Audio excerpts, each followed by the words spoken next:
네, 오늘 오후에 국민의힘 한동훈 비상대책위원회가 공식 출범합니다. 철통 보안 속에 꽁꽁 가려졌던 비대위원 인선도 베일을 벗었는데요. 가장 큰 특징은 젊은 비정치인을 전면에 배치한 그런 점입니다. 한동훈 위원장이 앞서 비대위원 인선과 관련해서 이런 기준을 제시했었는데요. 과거 발언부터 듣고 오시죠.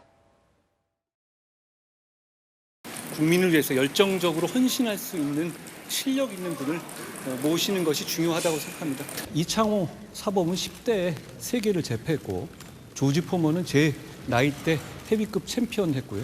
피츠콕 감독은 60살 때 사이코를 만들었죠. 열정과 동료 시민에게 봉사하겠다는 선의에는 나이 제한이 없습니다. 땀 흘려 돈 벌고 가족을 보호하고 동료 시민에 대한 선의를 가진 분들을 상징하는 분들을 모셔야 한다고 생각합니다. 당연히 비정치인 위주입니다. 정치인 위주로 할 거라면 제가 이 자리에 여기 나와 있는 게 이상한 일이죠. 네, 한 위원장이 생물학적 나이가 중요하진 않다고 했는데 어쨌든 베일을 벗은 인선안을 봤더니 평균 연령이 43.7세였습니다. 그리고 비정치인 7명이 되고 여성이 3명. 앞서 있었던 주호영 비대위, 정진석 비대위랑 비교를 해봐도 평균 연령이 한 10세 가까이 젊어진 그런 상황인데요. 그리고 여러 가지 전문가, 운동권 청산을 위한 인사들을 좀 지명했다. 이렇게 볼 수 있을 것 같아요. 지금 보시는 면면이고 아무래도 이따 오후 2시에 첫 회의를 한다고 하니까 직접 목소리들이 좀 나올 것 같습니다. 한동훈 위원장이 취임 일성으로 운동권 특권 정치 청산을 한번 꺼내 들었었는데요. 비대위에서도 그 목소리들이 많이 나올 것 같은데 먼저 한 위원장의 과거 발언 듣고 오시겠습니다.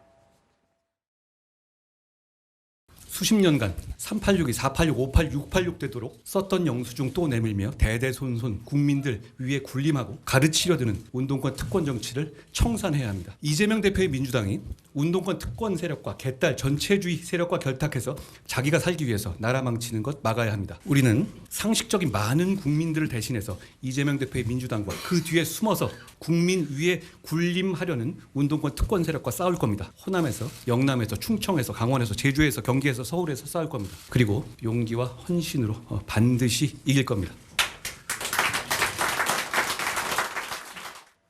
한 위원장 얘기는 들을 때마다 말이 참 빨라요. 그렇죠? 랩하듯이 되게 빠른데 비대위원 인선 지금 보고 계십니다. 운동권 청산 얘기를 했는데 운동권 청산에 좀 선두주자 같은 분들이 많이 좀 임명이 돼서 일단 민경우 대표 같은 경우에 본인이 이제 전향하신 분이잖아요. 그리고 조국 흑서 저자 김경률 회계사도 있고 이재명 저격수 구재룡 변호사 이런 분들을 임명을 했는데 서재현 위원장이 보시기에 확실히 좀 86 운동권 세대랑은 차별화하겠다라는 게 인선의 어떤 목표가 좀 있었던 것 같습니다. 그렇죠. 그 한동훈 비대위원장의 가장 큰 장점은 직설적이고 쉬운 단어, 그래서 듣기 이해 해석할 필요가 없습니다. 그게 가장 큰 장점이에요. 예. 그런데 가장 큰 단점은 말과 행동이 반대로 간다는 겁니다. 이번에도 보면 586 청산하고 하자고 했는데 민경우 저분이 운동권입니다. 그리고 40세라고 해서 지금 7, 8, 9 어떻게 보면 중도라든지 수도권 선거가 중요한데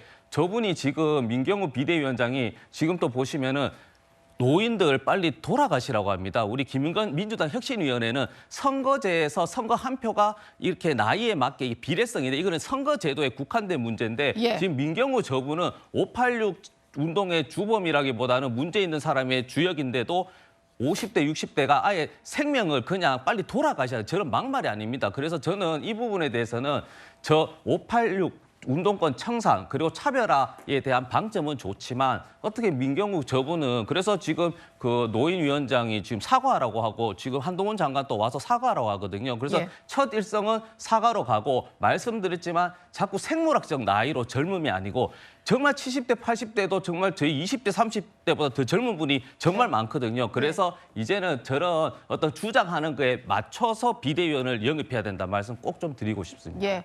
지금도 일단 서재현 위원장이 약간 비판적인 목소리를 내주셨는데 민주당에서는 아주 구구 비대위다 이렇게 비판 목소리를 높이고 있는 상황입니다. 비대위 인선을 놓고 여야의 목소리가 상당히 엇갈리는데요. 한번 들어보시죠. 비대위의 면면이 참 가관입니다.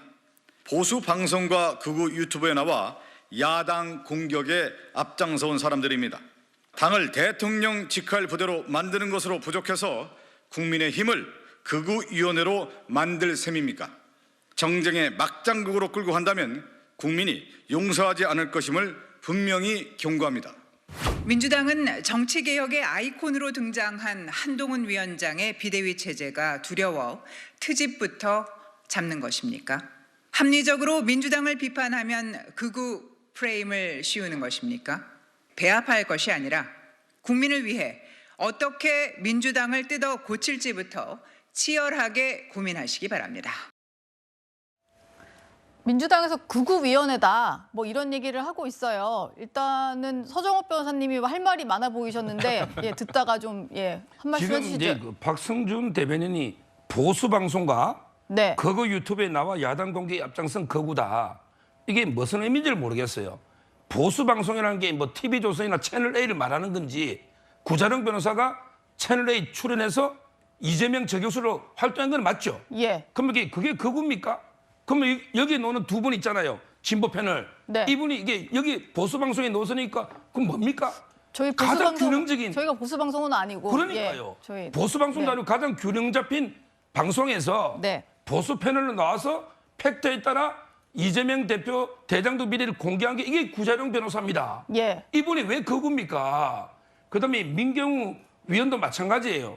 이분이 학생 시절 운동권 하다가 정말 종북 작파의 환멸을 느껴 스파이 외전 책을 쓰고 지금 운동권 비판하면 예. 이게 거구입니까? 네. 그다음에 김경률 회계사는 조국 흑서 썼죠. 진보 진영에서 경제민주화 운동하던 분입니다. 이분이 왜 거구입니까? 거구라는 게 파쇼나 나치즘처럼 이런 게 거구, 폭력, 혁명 이런 게 거구 아닙니까? 아무런 근거도 없이 거구라고 이렇게 비난하는 이건 중대한 명예훼손입니다. 명예훼손까지 말씀해 주셨습니다.